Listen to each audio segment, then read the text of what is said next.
Hello, everybody. Today would be day 13. Happy day 13. Um, we're going to be going through the first part of chapter 6 in Mark.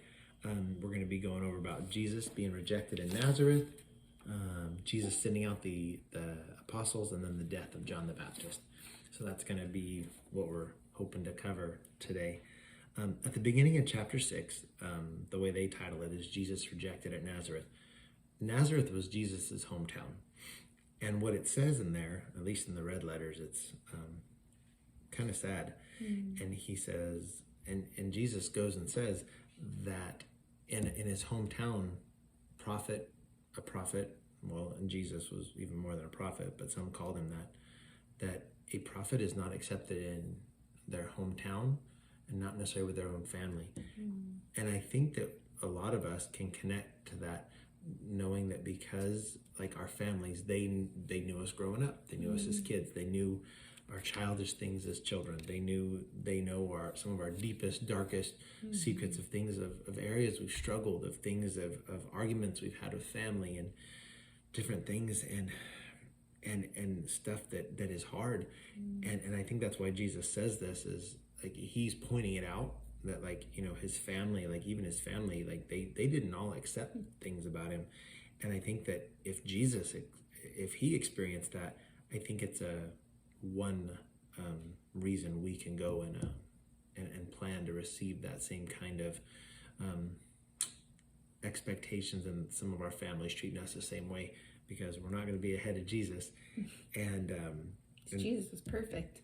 Yeah, and to know that we're gonna mess up. So and I take that to mean, like, if we're trying to read the Bible and we're trying to share the good news that Jesus died for our sins and that he didn't give up on us, and doesn't give up on us, our family members probably aren't going to be the ones that are going to necessarily listen to us, especially because there's hurts and there's hangups and there's things that have happened that we have to make sure we don't get hung up on what God's doing, because God can use anybody. And I think that sometimes it shows that with families, especially because of old hurts and old things, that might be tricky. After Jesus goes and says that, right after that, because he's saying, okay, even my hometown isn't really accepting me, and they didn't do this, and my family didn't do that, he goes and he sends out the apostles. And it says apostles, which, at least now me thinking about this, doesn't say they're disciples anymore. Disciples, like a student. So at this point, they're apostles. That means they're being like given the power, the charge to go. Okay, now go out and share the good news. Go and talk to others. Go and love other people. And Jesus goes and tells them, like, you know, and if you go into a house and they don't accept you and they're not doing things, okay, you have a big task ahead of you. Wipe the dust off your shoes and keep going, and not out of anger or hatred, but just knowing, like, okay, you got to be about your Father's business. There's things to do, people to see. You guys have a big calling. We need to keep moving and doing it, not out of anger, but out of, everyone's not gonna feel the same way, and everyone's not gonna listen the same way. And when we go and try to encourage and build up other people, some people won't hear it. And if that's the case, and if that's happening, we can't get discouraged, because our human nature, at least for me, can go and easily get discouraged. And remember that we have to be about our Father's business, and everyone's not going to hear things the same way. And the thing is it's that one step at a time, obedience, and God does the rest. So this next section is a little bit crazy.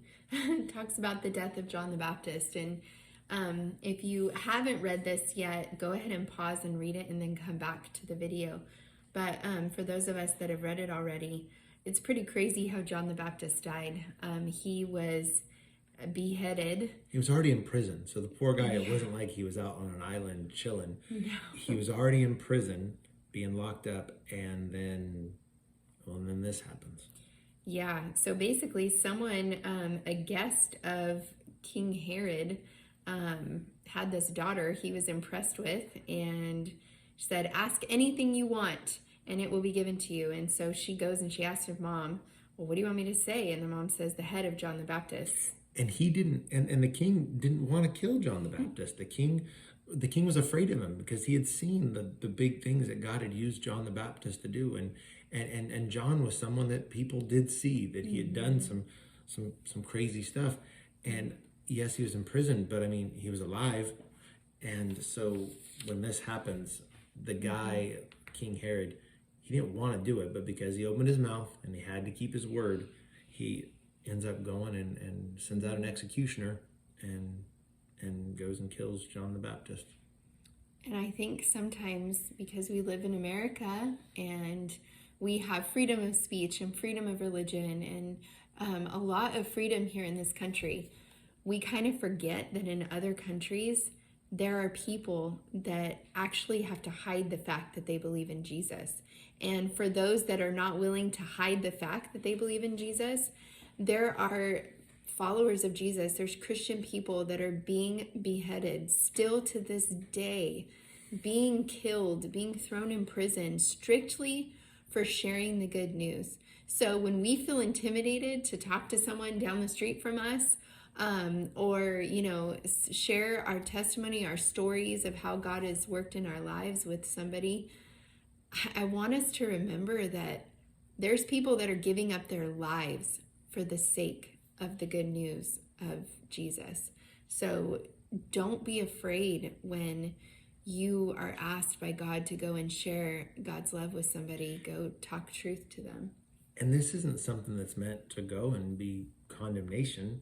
It's meant to go and to give us truth, but also to encourage us to remember that this life is not just this life. We have eternity on the other side of death, but to remember that God's going to call us to do hard things sometimes, but he will give us the strength to do it. He'll give us the words. It's not like we have to go and make up these things. He's going to do it. And it might start by maybe just mowing your neighbor's grass. It might start by going and saying hello to someone who might be having a hard day. It can start anywhere. And the thing is when we walk with God, he's going to go and direct. And that's all that he asks us to do. We walk with him step by step, and he's going to provide that because we are walking with him. We probably already love him. So for next time, we just have one section to read, and that is Jesus feeds the 5,000, which is on page 38 and the top of 39. So this is a good one. Can't wait for us to talk about that with you guys. Bye.